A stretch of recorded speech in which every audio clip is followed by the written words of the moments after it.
What's up, you guys? My name's Eric Moretin, and today we're going to take a little look down memory lane, and we're going to remember and celebrate the legacy of Dimebag Darrell. Today is the 17th anniversary, or 17 years since he was untimely taken from us, which is kind of crazy to imagine that it's been 17 years already. So what we're going to do today, instead of doing like a solo compilation or a riff compilation video or something along those lines, what we're going to do is we're going to take my Dean from Hell here. This is my USA one that I bought last year. This is a 2005 model. And we're going to compare it to this 2015 USA Dean from Hell, which was supposed to be modeled exactly after Dimebag Darrell's original Dean from Hell. So you could probably see already there's a couple differences, maybe just in the paint. But we're going to take that a little further, and we're going to put them both to a head-to-head comparison. We're going to listen to some demos. I'm going to walk you through the significance of both of these guitars and the reasons they were made. And ultimately, just kind of what one, if they pop up and if you're in the market for looking for one or looking to buy one, which one maybe you should go for if you want to, step up to this kind of caliber of guitars and honor the legacy of Dimebag Darrell, if you're that kind of person as well. So, without further ado, let's get into comparing these two guitars, and let's just remember the hero himself, Dimebag Darrell, and let's keep the memory alive. Here we go. Alright, so here we have two USA Dean from Hell, Dimebag Darrell tribute models. We got the 2015 on the left over here, and we got the 2005 on the right over here. Now on paper and from a bird's eye view here and a quick glance, both of these guitars look pretty well the same. They both feel the same, and they both kind of weigh the same as well. So the consistency is pretty awesome between both these guitars, but the only differences you're going to find are pretty well in the cosmetics in these and slightly in the feel, and we'll get to that in a second. So the first main difference you're going to see is the paint on the 15 versus the 5 is much darker. Now the original Dean from Hell was painted a couple times. It was originally painted in the 1980s from Buddy Blaze when Buddy Blaze got his hands on it, and then it was painted again by Chewy for Dimebag, and it's hard to say which one represents the Dean from Hell, because both these represent the Dean from Hell in the various stages of its life that it went through before it was retired in 1994. So personally, I think this one matches the original color the most in terms of when it was freshly painted, and I think this one might represent it as it was starting to age a bit more from the live shots and the videos that we've probably grown up to see. So they both represent the Dean from Hell in one way or another, but obviously it's not going to get you to the original like how it is totally worn out with the lightning bolt totally yelled out and blown out. And even the lightning bolt between these two guitars, they're a little bit different, and even on the original one it seems like it's way thicker than both of these. So really hard to say which one is the be-all end-all of Dean from Hell's and getting you to the original one. The next main difference is going to be the tremolos here. We got a recessed Floyd Rose on the 2005. That was what Dimebag was playing in the Washburn days in the mid-90s to early 2000s when he was with Washburn. Washburn just recessed the tremolos. And over here on the 15, we got a top-mounted Floyd Rose. As you can see, it's not cut out or anything besides for the block.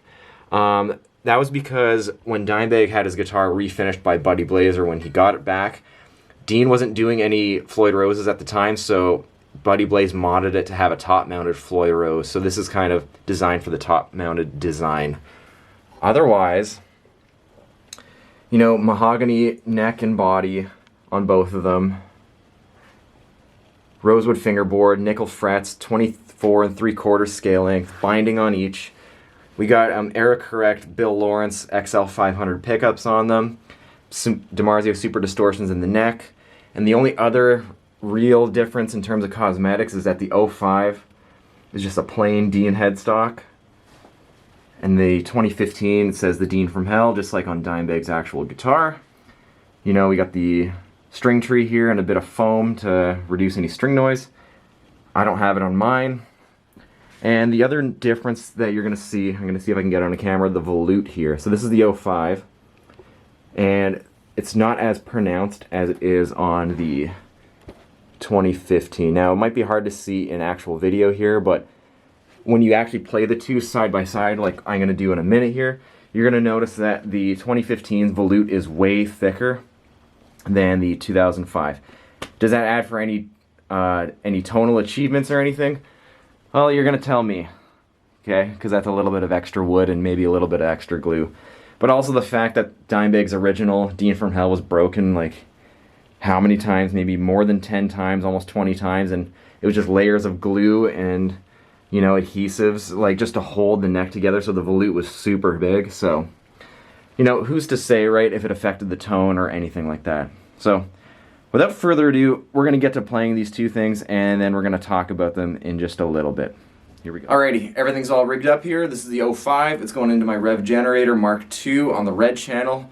Bright switch engaged, blue aggression, and then down into my Boss MS3 unit just for a little bit of gate and reverb and delay, just to kind of thicken it up a little bit and just make the solo sound a bit more fun. And then going straight into my computer just with a cab sim that I got going on here. It's just a custom IR I made.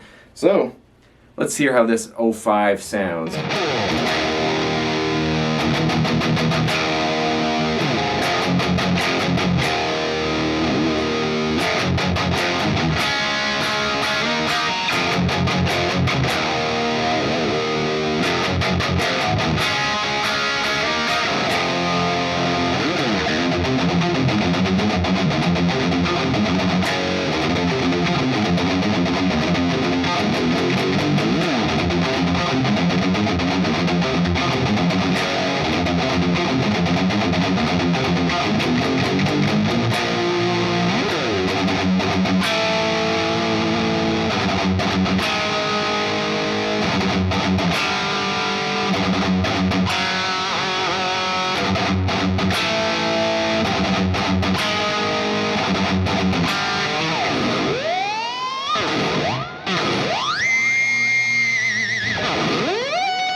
Yeah, it's good.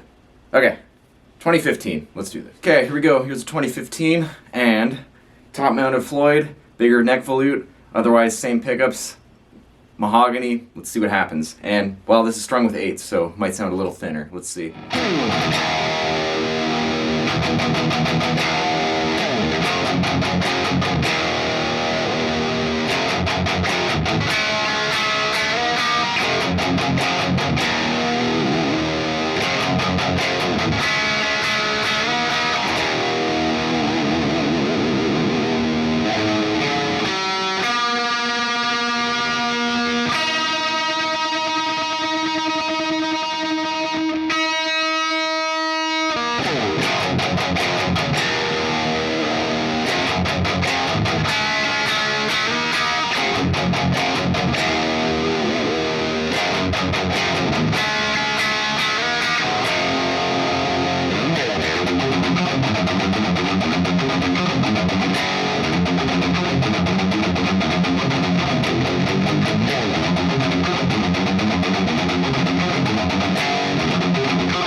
second fret squeals are hard.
Yeah, that's pretty fun. Second fret squeals are pretty hard. I mean, just for how this guitar is set up, especially with eights. I'm not a player of eights, you know, I don't play eights that often, or basically this is the only time I play eights is when I fix this guitar.